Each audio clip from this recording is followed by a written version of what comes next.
This is a woman that hopes in God. Bottom line, for what she's hooked her life to is God. She's committed to do good no matter what.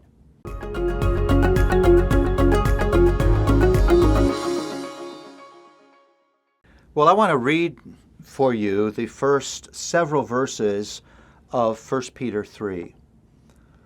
Likewise, wives, be subject to your own husbands, so that even if some do not obey the word, they may be won without a word by the conduct of their wives, when they see your respectful and pure conduct. Do not let your adorning be external, the braiding of hair and the putting on of gold jewelry, or the clothing you wear, but let your adorning be the hidden person of the heart, with the imperishable beauty of a gentle and quiet spirit, which in God's sight is very precious. For this is how the holy women who hoped in God used to adorn themselves, by submitting to their own husbands, as Sarah obeyed Abraham, calling him Lord. And you are her children if you do good and do not fear anything that is frightening. I want to begin by saying two things. One, for every institution God created, He established an organizing structure, a government, if you would. That's true in marriage, that's true in the church, that's true in the human community. That organizing structure is a visible representation of the authority of God. That is an independent authority, it's an ambassadorial authority. And this passage that I've just read is also not a gender value rating passage. It's not that wives somehow are less valuable and less important in the eyes of God than a husband is. There's nothing in this passage that would ever communicate that. There's a third thing. This passage cannot be reduced to just a who's in charge passage, because it's so much more than that, way more. Really what this passage is about God's plan for the character of a wife's heart. Listen to what it talks about. First of all, she's meant by God to have a heart of willing submission.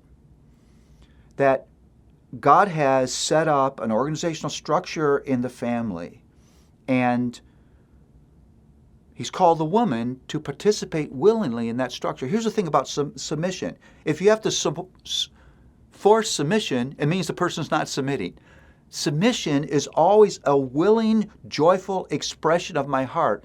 One of the words in the New Testament used for submission is defined by a willingness to be persuaded. I love that. That I don't always have to have my own way. I don't always have to be in charge. I'm willing to be persuaded by the leadership of another. There's a second thing. It's a willingness of the heart to be part of God's redemptive work in the life of your spouse.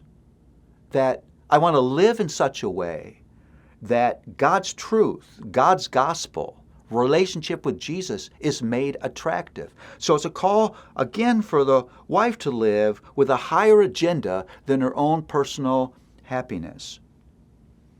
It's an emphasis on the heart versus appearance, that I don't define myself just by how I look.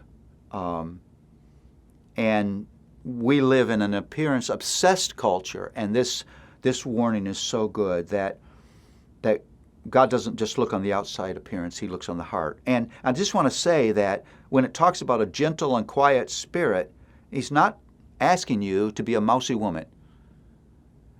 Those two words are used to define Jesus too. Jesus was gentle.